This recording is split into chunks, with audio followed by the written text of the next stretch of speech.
What do you mean you're gonna put a rush on this? This was already supposed to be a rush. Yeah, I need the results ASAP. What do you got for me, Valerie? The cell company's records for Charlie Hynek's phone. Great. Also, Ava Jerome is screaming bloody murder, demanding to know where her lawyer is. Yeah, don't know, don't care. Besides, isn't that a problem for the public defender's office? Supposedly, Ava's brother hired someone to rep her. Ava's already had her phone call. Whether or not her lawyer shows up, that's out of our hands. Yeah, but we don't want her squeaking by on a technicality because we denied her representation, even by accident. Look, as far as I'm concerned, Ava Jerome can spend the rest of her life rotting in a cell, and she's gonna do just that. Wow. Not a big believer in innocent until proven guilty? Look, the best lawyer in the world could not help Ava Jerome, okay? We got her dead to rights on killing Connie Falconeri. She is an escaped prisoner. She is also an accessory after the fact in the murder of Silas Clay and the kidnapping of her daughter, Avery. I wonder she's having such a hard time finding representation. Yeah, and all of those things are her problem and not yours. You're under no obligation to go find her lawyer. Okay, thanks. Anything else? Yeah, keep an eye out for my lab results, will you? If they come back positive for gunpowder residue on Julian's clothes, then we can add attempted murder to the charges he's already facing.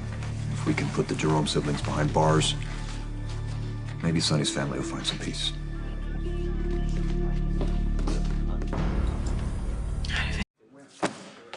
Well, so much for that. Nothing? Yeah, the phone call that TJ's kidnapper made to their boss. All the phones are burners. Well, we have the leader, Hynek, on record claiming that he worked for Julian. So if they called their boss, wouldn't that point directly to Jerome? Well, assuming Hynek was telling the truth, then the outgoing call would have had to have been made to a phone that we can connect to Julian. Problem is, the phone in question was bought out west months ago, paid for in cash. By now, it's probably been disposed of. So as leads go, it's a dead end. Okay, so that didn't pan out. Maybe the lab will come back with something to point to Julian. Maybe. I'm gonna head to the hospital. Fill Dante in. Don't do that. Why not? Do I really need to say? Dante deserves to know we hit a snag. I know that. I just think we should wait, all right? Sonny's prognosis is uncertain at best, and Dante's probably losing his mind. Yeah, but he'll still want to know the status of the investigation. I get that. I just don't think we should make it worse by bringing him bad news. We should just let him focus on his family. I am family. Extended family, anyway. Like, I know he could use the distraction. Yeah, I just don't think that letting him know we're not going to be able to keep Julian is the distraction he needs. Why are you on my case? Is this because you think Maxie doesn't like me? No, this has nothing to do with Maxie. Then what is it? Look, I know. Know what? I know about you and Dante. Okay, I know you slept together. Me and Dante? Where'd you get that impression? Dante. What? He told me not long after it happened. He was so determined to keep this a secret. I know. And look, he was torn up, all right? He only said anything because he needed somebody to talk to. And you think it's my fault? No, not at all. Dante took full responsibility.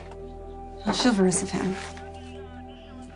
Well, since Dante's keeping you in the loop, then you must know we have an understanding. We're not supposed to mention this at all to anybody. I know, I got that. And why are you bringing it up? Because of the way you behave around him. How do I behave around Dante? Let's take right now, for example. You have an update about a case that you want to relay. So instead of calling him with that information, your first instinct is to go to him. Yeah, but that doesn't mean that. And when we came back from the motel, the shooting that night, Dante came in with blood all over his shirt and you flipped out. I thought he was hurt. I know that, and I told that to Maxie. What business is it of Maxie's? Let's just say she noticed your extreme concern. Okay, so is this just you and Maxie? Or does everyone in the office know about I it? don't know, all right? Not that I've heard. Okay, I don't even think Maxie would have given it a second thought if she wasn't so protective of Lulu. And maybe I'm misreading this whole thing, and if that's the case, you just say so and I'll back off. So, tell me. Am I wrong?